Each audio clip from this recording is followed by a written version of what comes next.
साथ हुए। देखिए, मैं पहले भी कह चुका हूं कि भागवत जी में कोई कहानी नहीं है, मनुष्य को समझाने के लिए दृष्टांत दिए गए हैं। बासुकी नाग की डोर दैत्य और देवता खींचने वाले, मंथन शुरू हुआ, विष निकला। ये संसार जो है यही समुद्र है और मन का मंथन करना है। बासुकी नाग की डोर यानी प्रेम की डोरी बनाना है। औषधि जो है जल और अन्न है।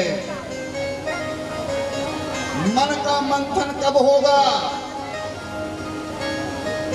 जवानी में, बुढ़ापे में नहीं। मन को मथो और अमृत निकाल लो।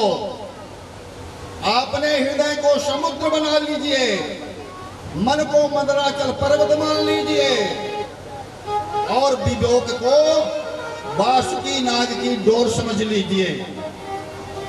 और मंदराचल जब डूबने लगे, भगवान कछुआ बन गए थे। हम अपने मन को भगवान के चरणों में लगा दें।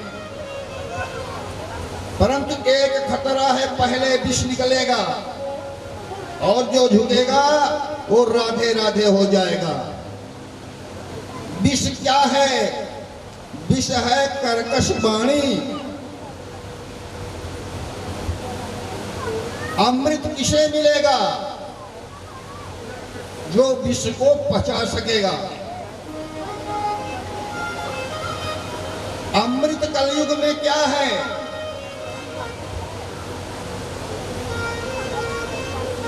कलयुग का अमृत इस दुनिया में आकर बंदे भजन हरि का कर ले। इस दुनिया में आकर बंदे भजन प्रभु का करे।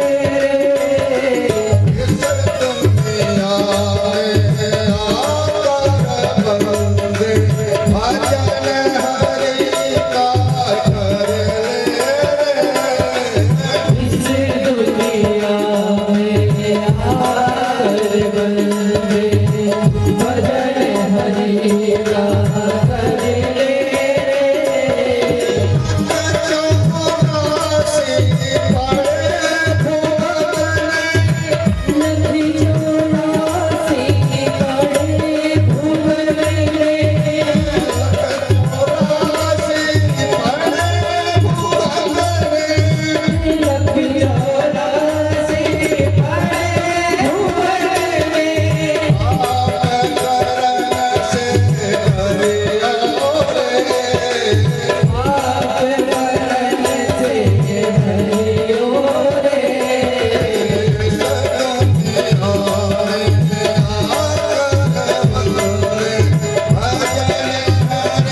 समुद्र मंथन में प्रथम विष निकला।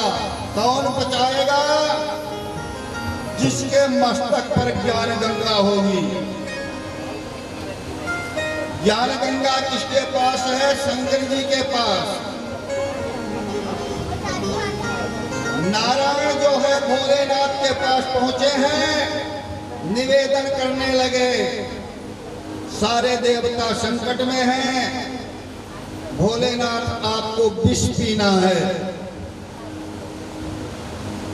भोलेनाथ कहते हैं कि पहले घरवाली से पूछ लूं कि विष पीऊं कि ना पीऊं।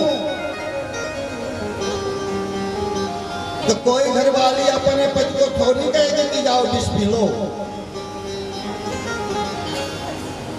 मां पार्वती के पास गए हैं। मां पार्वती कहती है नहीं, ओम नारायणाय नमः, ओम माधवाय नमः। पी गई। किसके ताकत से पी गए? कथा में बताया जा चुका है, एक बार फिर बता रहा हूं। पुनि पुनि राम नाम दिन राती सादर जपहुवन राते। जय जय सिया राम, सिया राम जय जय सिया राम। पुनि पुनि राम नाम दिन राते सादर जपहुवन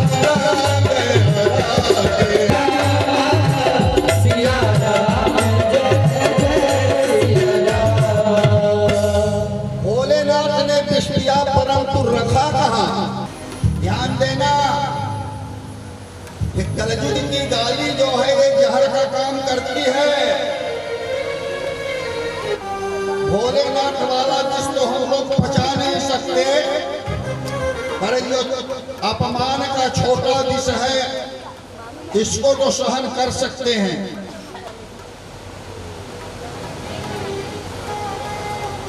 बचाने का यही तरीका है कि न अंदर जाए और न बाहर जाए, बीच में ही जला देना चाहिए। शंकर बन जाओ। मन का मंथन करोगे, भगवान अवश्य मिलेंगे। कहां मिलेंगे भगवान? कथामृत, सुधामृत और ज्ञानामृत में भगवान मिलेंगे। दैवाहीनम जगत सर्वा मंत्राहीनम देवता ते देवा ब्राह्मण दीना तस्यात ब्राह्मण देवता। मंत्र कथा में सिर्फ विश्वास होना चाहिए।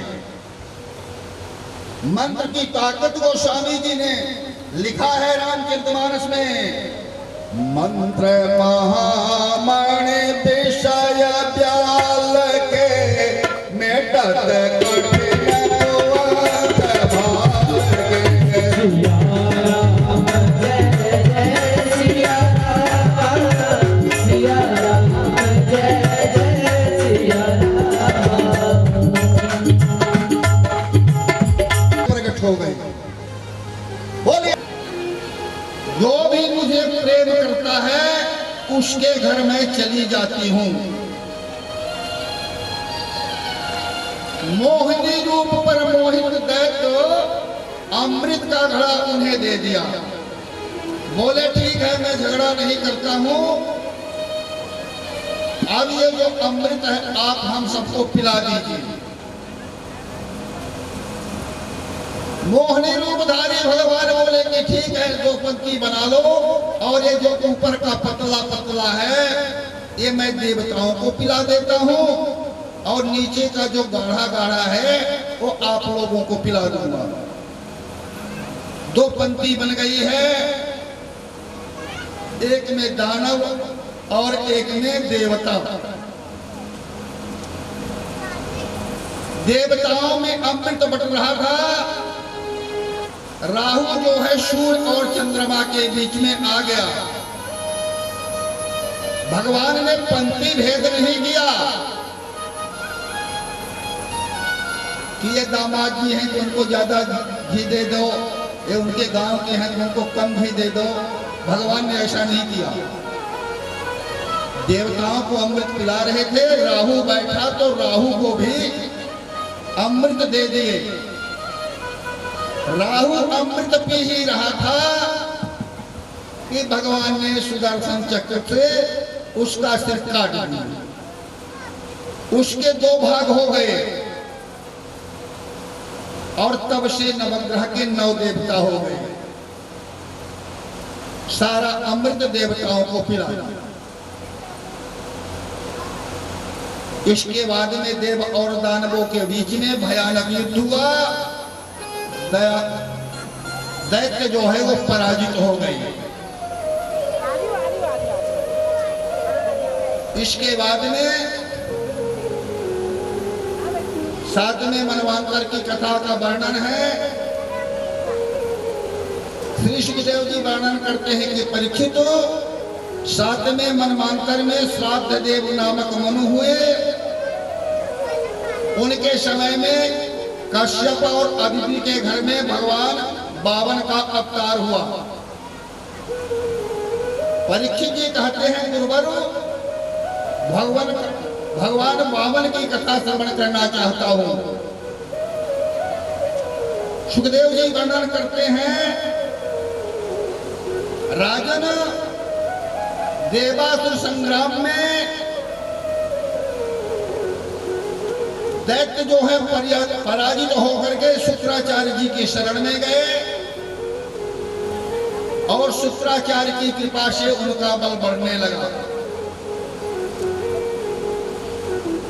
राजा बलि जो है ये संत और ब्राह्मणों की सेवा करके बलवान होने लगा।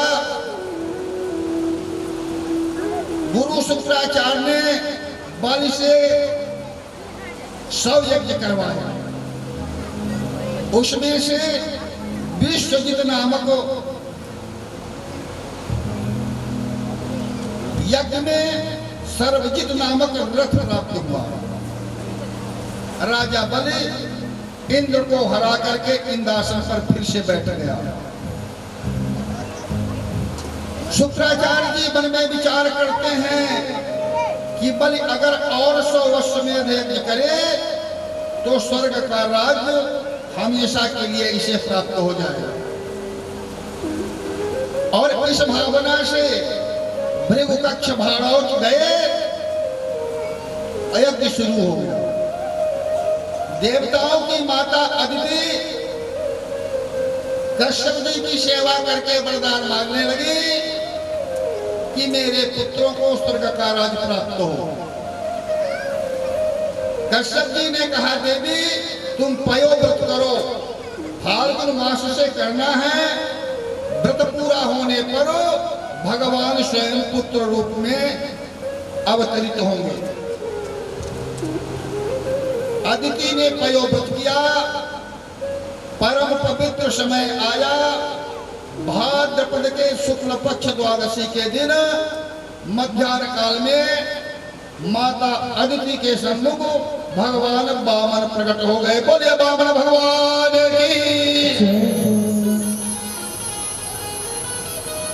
वामन भगवान जब प्रकट हुए तो 7 वर्ष के थे, इसलिए उनकी बाल लीला का कोई भी वर्णन नहीं है।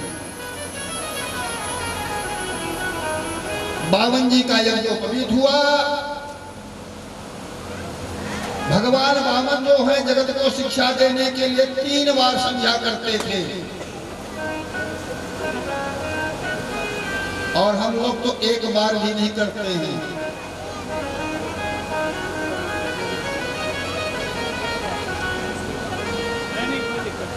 गुरु बृहस्पति जी जो हैं ब्रह्मचर्य पालन का उपदेश देते हैं, शिक्षा देते हैं कि पर स्त्री माता के समान होती है। पर स्त्री के मुख की तरफ नहीं देखना चाहिए। कहते हैं कि स्त्री के मुख और केश में काम का वास होता है। इसीलिए हमारी माताएं जो बुजुर्ग हैं वो आज भी सिर पर पल्लू डाल के रखती हैं।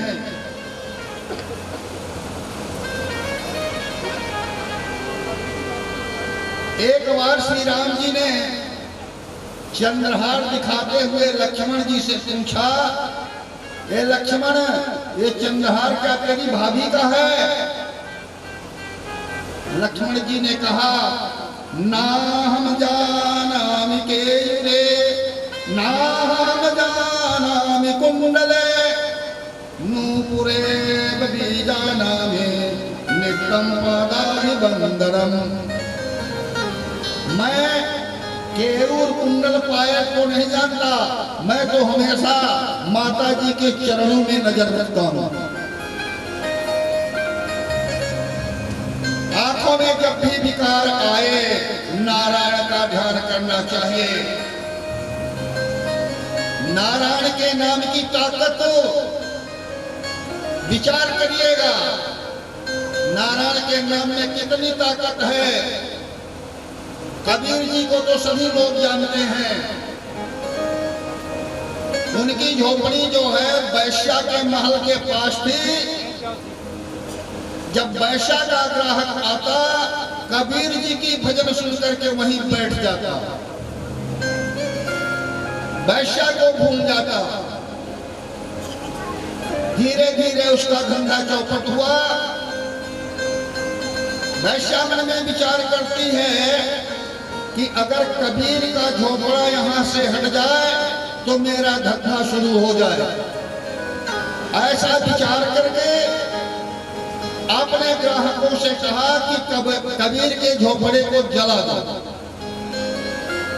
यारों ने ऐसा ही किया, कबीर जी के झोपड़े को जला दिया। उधर झोपड़ा जल रहा है और इधर कबीर जी, गोविंद हरे गोपाल हरे गोविंद हरे गोपाल हरे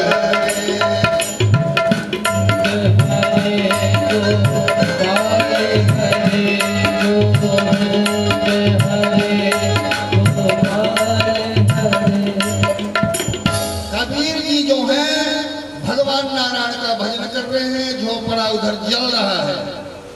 वाह प्रभु वाह, ये झोपड़ा जो है आपके मिलन में बाधक था।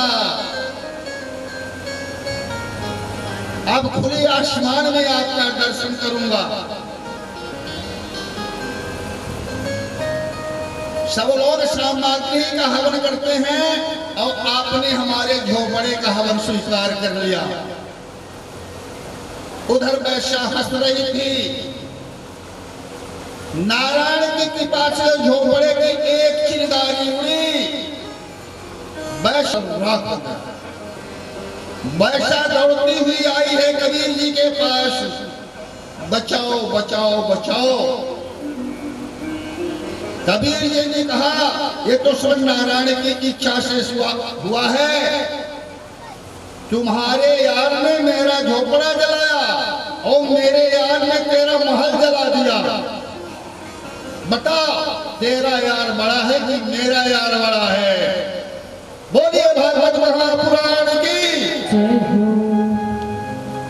इसीलिए कहा गया है कि 100 काम छोड़कर स्नान, 1000 काम छोड़कर भोजन और 1,00,000 काम छोड़ करके भगवान का भजन करना चाहिए। श्री सुखदेव जी वर्णन करते हैं कि परीक्षित, यज्ञोपवीत के बाद में भगवान वामन जो हैं मां पार्वती के पास भिक्षा ग्रहण करने के लिए गए। भिक्षा लाए पार्वती माता से। बृहस्पति गुरु ने कहा कि ये भिक्षा कम है। तो पराक्रम देखा तो हत्या करने की इच्छा प्रकट हुई। यही रत्नमाला आगे जन्म में पूतना बनकर आई। विद्यावती जो है भगवान वामन के चरणों में जलधारा छोड़ने लगी। राजा बल ने बड़े प्रेम से उनका पैर धुलाया। इसके बाद में राजा बल कहता ये बट्टू को मांग जो तेरे इच्छा है, आज जो भी तू मांगेगा मैं निश्चित दूंगा। तेरे द्वार खड़ा भगवान भगत भर दे झोली,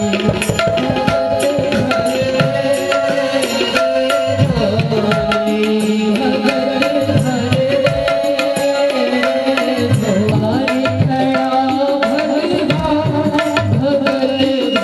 भर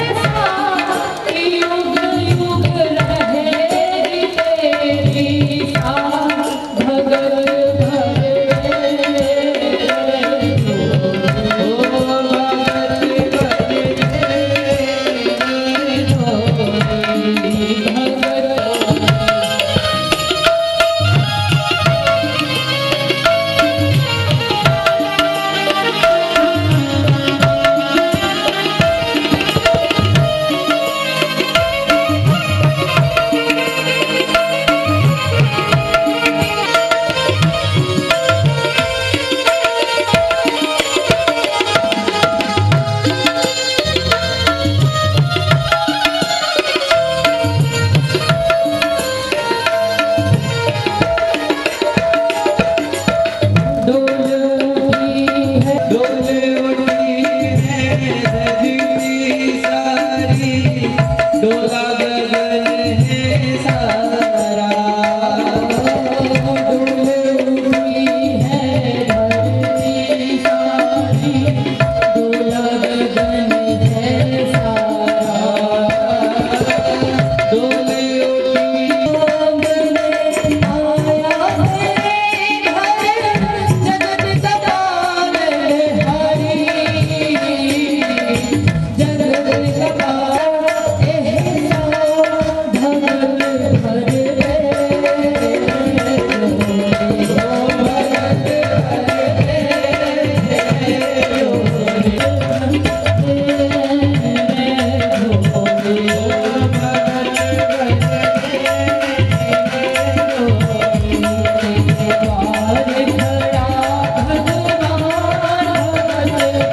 झोली, मांगोगे सब कुछ दूंगा। भगवान वामन कहते हैं आप अवश्य देंगे। आप दान वीर कुल के हैं, आपके पूर्वज दानी थे। भगवान वामन जो हैं राजा बल की प्रशंसा करने लगे। आपके पितामह प्रहलाद के समान कोई भक्त नहीं था। आपके पिता विरोचन बहुत बड़े दानी थे। आप अवश्य दान करेंगे, परंतु मैं तो संतोषी ब्राह्मण हूं, लोभी नहीं हूं। मुझे तो मात्र 3 पग भूमि चाहिए। राजा बल मन में विचार करता है कि देखने में तो ये बटुक बहुत छोटा लगता है और बात हमारे दादा परदादा की करता है।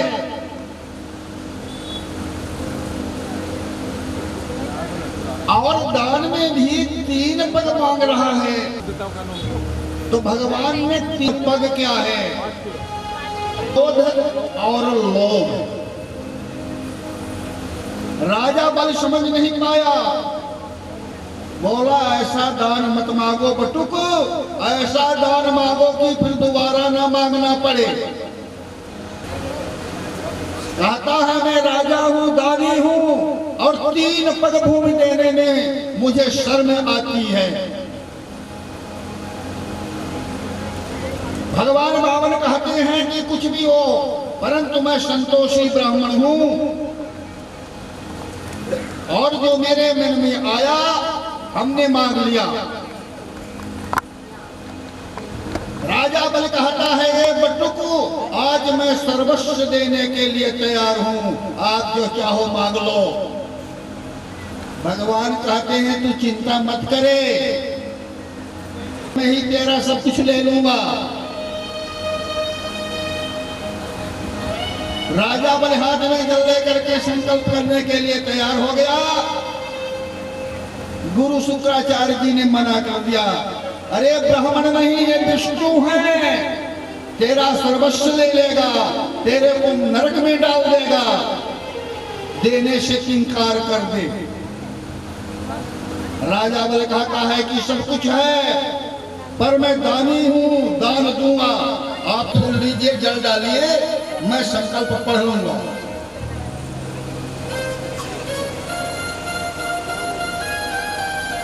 शुक्राचार्य मन में विचार करते हैं कि हमारे शिष्य की पतन हो जाएगी, तो जल पात्र के टोटी में जाकर के बैठ गए।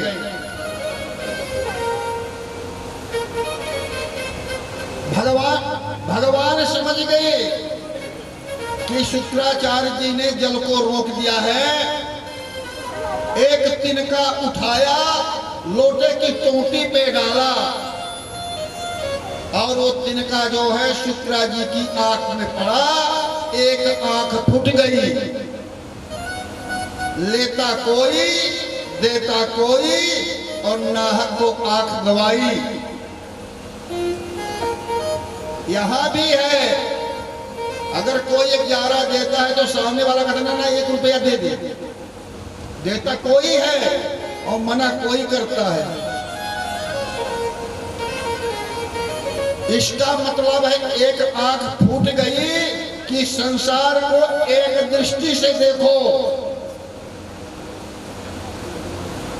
भगवान राम ने भी जयंत की एक आंख फोड़ी थी।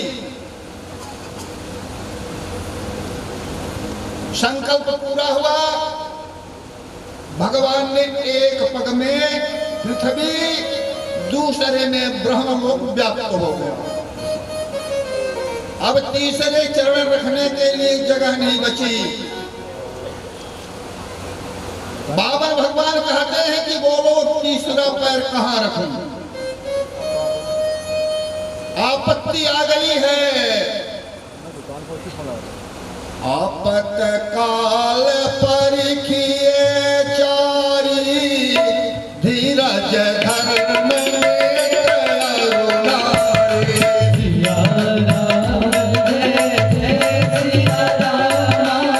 सिया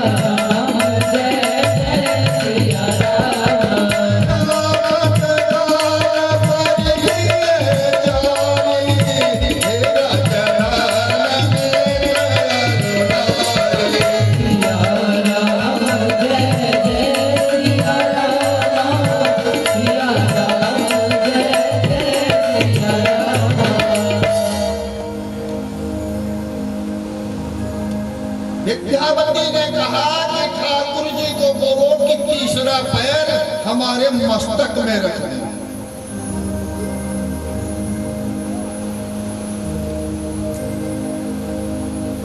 राजा बलि ने भगवान से कहा, पदम तृतीयम कुरुम शिष्ट में निजम। परमात्मा का हृदय पिघल गया। वामन भगवान बोले, आपने सर्वस्व का दान कर दिया, मैं आपका ऋणी हो गया, मांगो वर मांगो। बलि कहता है कि आज आप भिक्षुक हैं, आज आप हमें क्या दे सकते हैं?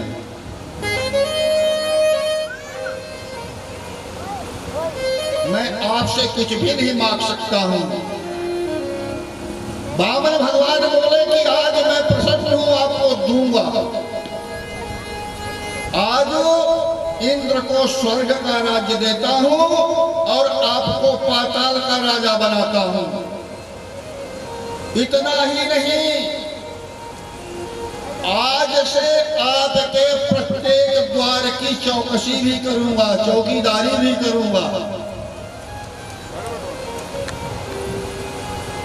जो दान लेता है बंधन में बंध जाता है।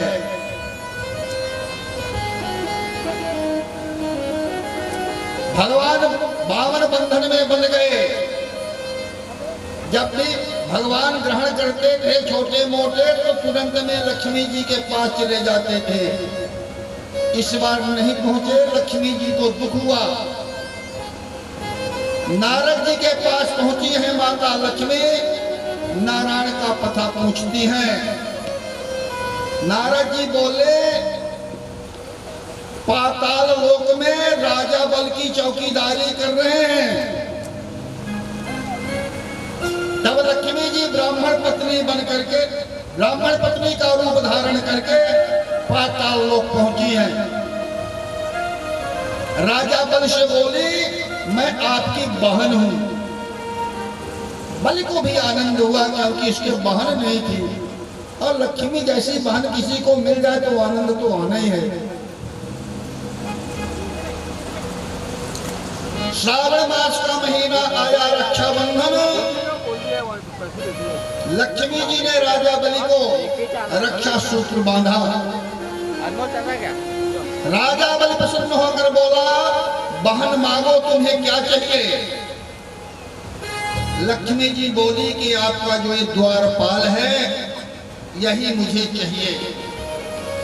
राजा बलि ने एक मस्त कह दिया। उसी समय में वामन भगवान चतुर्भुज रूप में प्रकट हो गए। बोलिए भागवत भगवान की।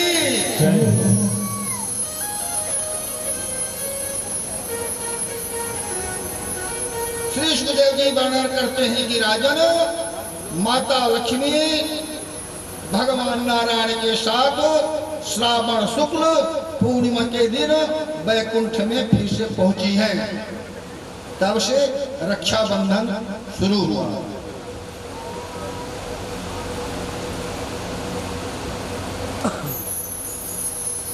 अब शरणागत की कथा का वर्णन है। श्री सुखदेव जी वर्णन करते हैं,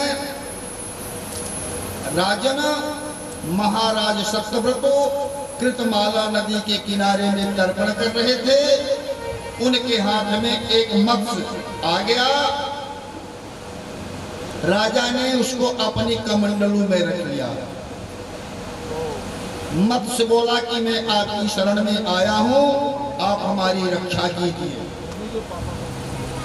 मत्स्य ज्यों ज्यों बड़ा होता गया, राजा जो है बड़े पात्र में रखता गया। मत्स्य जो है राजा से बोला कि आज के 7वें दिन प्रलय होगा, सर्वस्व का नाश हो जाएगा।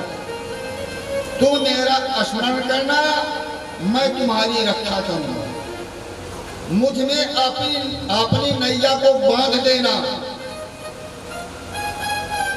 मनु महाराज जो हैं प्रभु का ध्यान करने लगे। पृथ्वी जल से मग्न हो गई। प्रलय में सबका नाश होता है, परंतु भगवान धर्मनिष्ठ का नाश नहीं होने देते।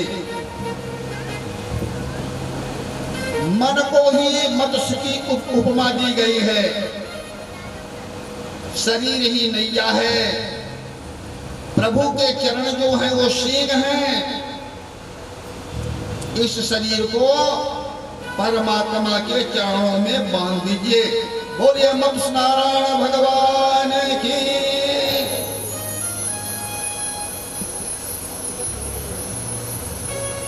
अब हम सब नवम स्कंध में प्रवेश कर रहे हैं। आज भगवान का जन्म भी होना है।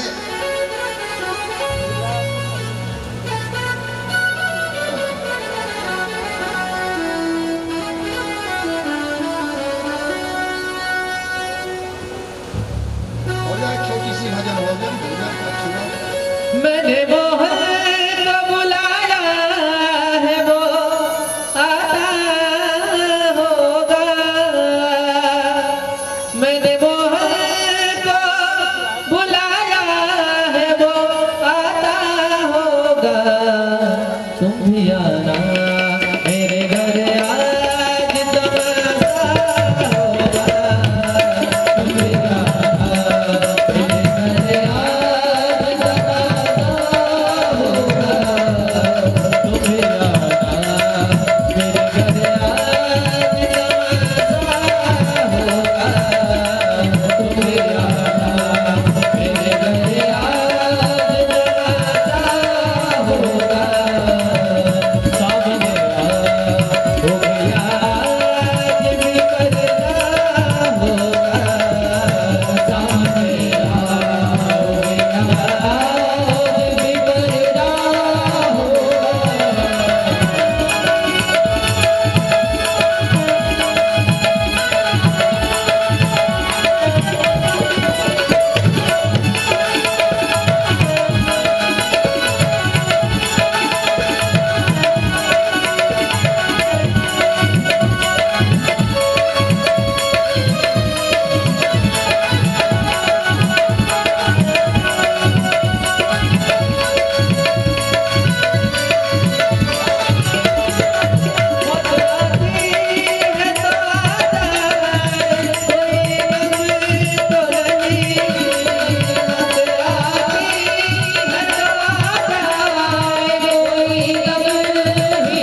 परीक्षित जी कहते हैं गुरुवर,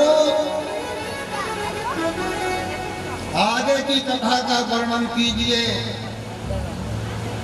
सुनना चाहता हूं। अवतरित हुए, फिर ब्रह्मा से मानो मनुष्य मरीच से कश्यप और स्त्री अदिति से विवस्त्र मनु हुए। फिर सूर्य और संज्ञा का विवाह हुआ तो साध देव मनु प्रकट हुए। श्रद्धा और साध देव से 10 पुत्र हुए। इक्ष्वाकु, नृग, शर्याति, दिष्ट, भीष्ट, कारुष का नारिशंत, पृथगम चा, नाभगम चा, कविम, ब्रह्म, वैश्वंतम मनु। ये जो है वैवस्वत मनु जो है पहले संतानहीन थे। वशिष्ठ जी से यज्ञ करवाया। मनु पत्नी जो है ब्राह्मणों से निवेदन किया कि मुझे पुत्र नहीं, मुझे पुत्री चाहिए। ब्राह्मणों ने श्रद्धा के वचन का स्मरण करके यज्ञ कुंड में आहुति डाली। विपरीत आहुति के कारण विपरीत संतान की प्राप्ति हुई। पुत्र की जगह में इला नामक पुत्री हो गई। श्राद्ध देव मन जो है दुखी हो गए। गुरु वशिष्ठ जी के पास जाकर कहने लगे कि विपरीत कैसे हुआ, यज्ञ तो हमने पुत्र के लिए किया था, परंतु पुत्री कैसे उत्पन्न हो गई। गुरु वशिष्ठ जी योग माया से सब कुछ जान गए और भगवान भोलेनाथ का ध्यान किया। भगवान भोलेनाथ प्रसन्न हो गए। इला नामक कन्या को सुदुम्न नाम को पुत्र बना दिया। गोस्वामी जी ने भी लिखा है रामचरितमानस में कि भाभी मेट सकैत पुरारी। शंकर जी के लिए कोई काम असंभव नहीं है।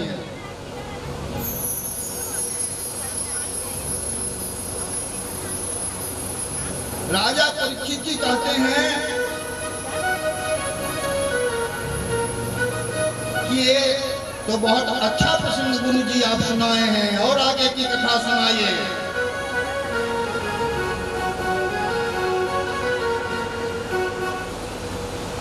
सा एकदा महाराजा विरयन गए बने, वृत कवित्यामाशे राष्ट्र सह संगवतो। एक बार राजा सुदुम्न जो हैं शिकार खेलने के लिए वन को गए हैं। घोड़े सहित मेरु पर्वत पर प्रवेश कर गए। वहां प्रवेश करते ही सुदुम्न जो है स्त्री बन गए हो गए। वन में इधर उधर भटकने लग गए। परीक्षित जी पूछते हैं गुरुवर, ये नर से नारी कैसे हो गए, इसका कारण क्या है, बताने की कृपा करें। श्री सुखदेव जी वर्णन करते हैं कि राजनो, एक समय शिव जी जो हैं सती जी के पास में बैठे हुए थे।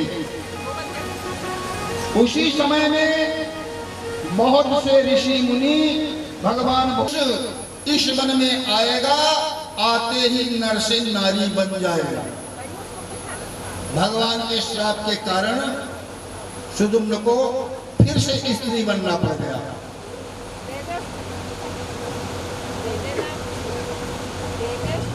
भटक रहे हैं स्त्री बन के। भटकते भटकते बुद्ध के आश्रम के पास पहुंचे हैं।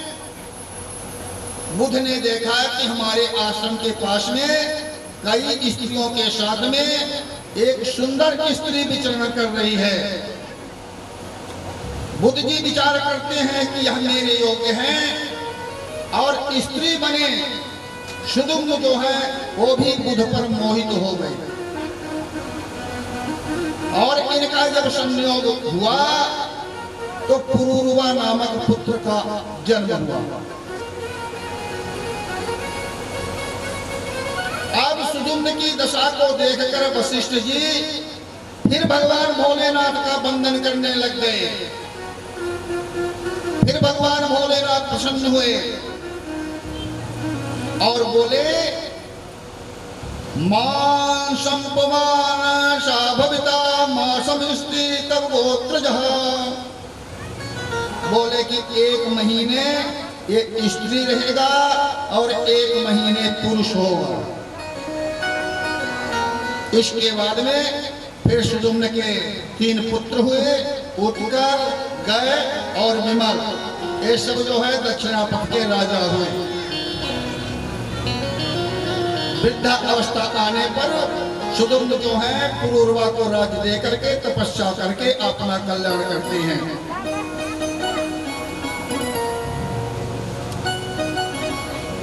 फिर श्री सुखदेव जी परीक्षित को बताते हैं कि मनपुत्रों में एक का नाम था पृथग। गलती से गाय की हत्या हो गई, इस कारण वशिष्ठ जी के श्राप से उसे शूद्र होना पड़े। मनपुत्रों में राजा सरियाती हुए, बहुत विद्वान थे। उन्होंने अंगिरा गोत्र के ऋषियों को यज्ञ करके यज्ञ का कर्म बतलाया। राजा सरियाती के एक कन्या थी, उसका नाम था सुकन्या। एक बार राजा सरियाती जो है अपनी सेना के साथ में कन्या और कन्या की सखियों के साथ में च्वयन ऋषि के दर्शन को गई हैं। सुकन्या जो है सखियों के साथ में आश्रम के चारों तरफ घूम रही थी। एक बामी दिखाई दी और बामू में जुगनू जैसे प्रकाश दिखा। सुकन्या ने एक लकड़ी छोटी सी उठाई और बामी में जो प्रकाश आ रहा था उसमें डाली तो वहां से रुधिर निकलने लगा।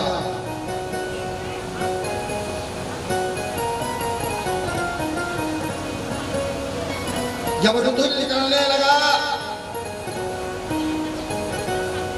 महर्षि को बड़ा कष्ट हुआ। सैनिकों के मलमूत्र सब बंद हो गए। राजा जो है सरियाती चिंतित हो गए। कहने लगे कि इसने ये ऋषि का अनर्थ किसने किया है। सुकन्या कहने लगी कि पिताजी मुझसे गलती हुई है। राजा सरियाती ने कहा कि आपने संत की आंख फोड़ी, अपमान किया, अब मैं तुम्हें इनकी सेवा के लिए ही छोड़कर जाता हूं। सुकन्या जो है वो चैन ऋषि को पति मान करके सेवा करने लगी, उसी में प्रसन्न रहने लगी।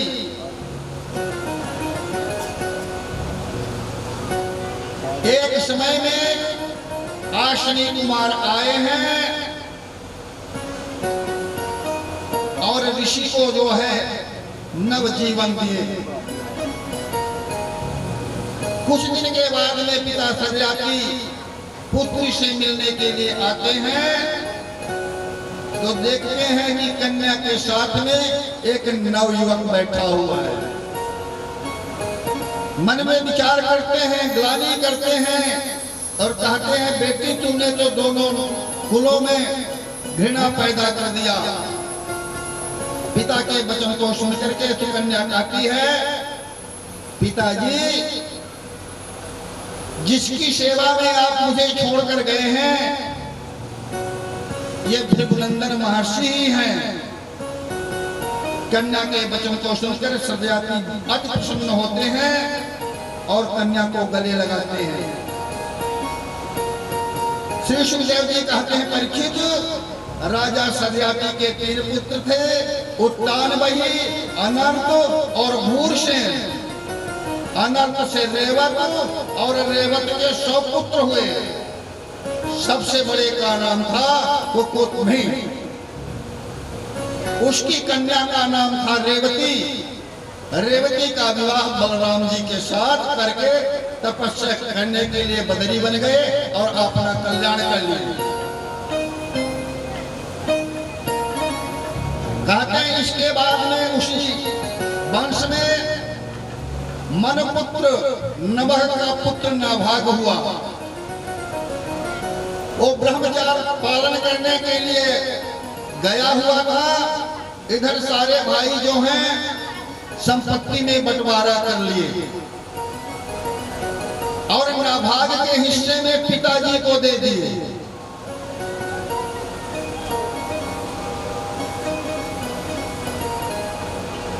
आप लोगों ने ऐसा सुना है कि 4 भाइयों में पिता की संपत्ति 3 भाई ले ले और एक भाई को पिताजी को दे दे, परंतु ऐसा हुआ।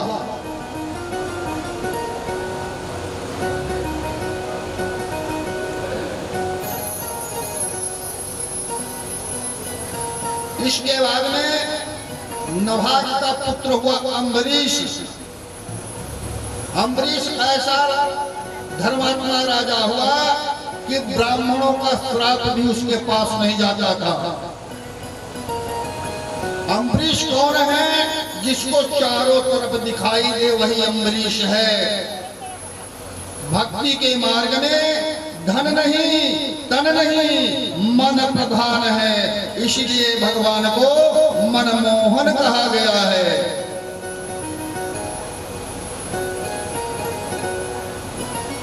अम्बरीश राजा जो है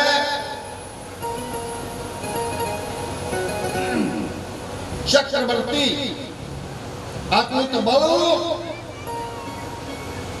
अतुलित संपत्ति, भगवान की पूजा भजन करते और पैदल तीर्थ यात्रा करते, ब्राह्मणों का आज्ञाकारी और पूरे पृथ्वी में शासन करते।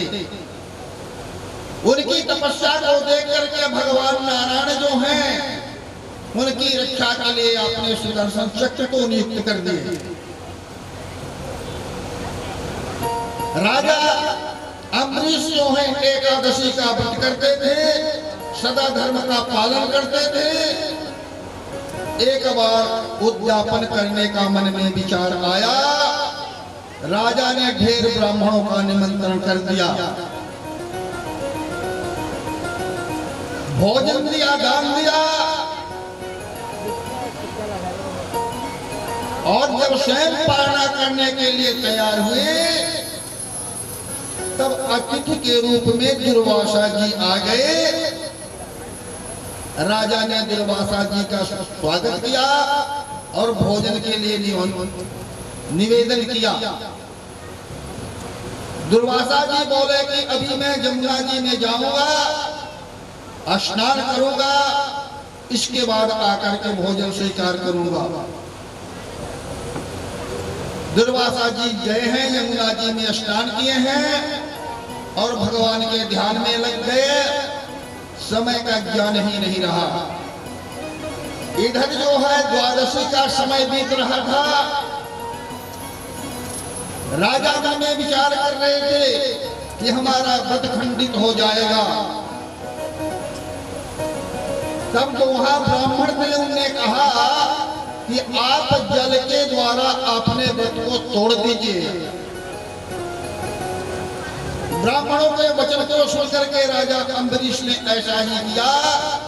जिस समय जल पी रहे थे उसी समय में दुर्वासा जी आए और राजा को जल पीते हुए देखकर क्रोधित हुए और क्रोध से कांपने लगे। आपने जटाओं में से एक बाल तोड़ा, उसमें से कृतिका तैयार हुई और राजा अम्बरीश के ऊपर फेंक दिया। जैसे ही कृतिका उत्पन्न हुई,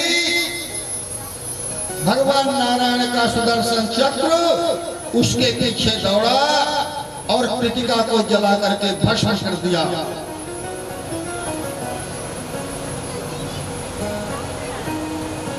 इस क्रिया को देख करके जो है दुर्वासा जी भागे वहां से, और भगवान का सुदर्शन चक्र भी उनके पीछे पीछे दौड़ा। लेकिन भगवान के भक्त को कौन, भगवान के भक्त के दुश्मन को कौन बचा सकता है? सारे देवताओं के पास जो है दुर्वासा जी जा रहे हैं, कोई बैठने के लिए नहीं कह रहा है कि बैठ जाइए। ब्रह्मा आदि जितने भी देवता थे सबने मना कर दिया कि आप जो है नारायण के पास जाइए, नारायण ही कुछ उपाय निकालेंगे। दुर्वासा जी जो है नारायण के पास पहुंचे हैं। भगवान नारायण कहते हैं अहम भक्त पराधीनो हासुतम इव दिजः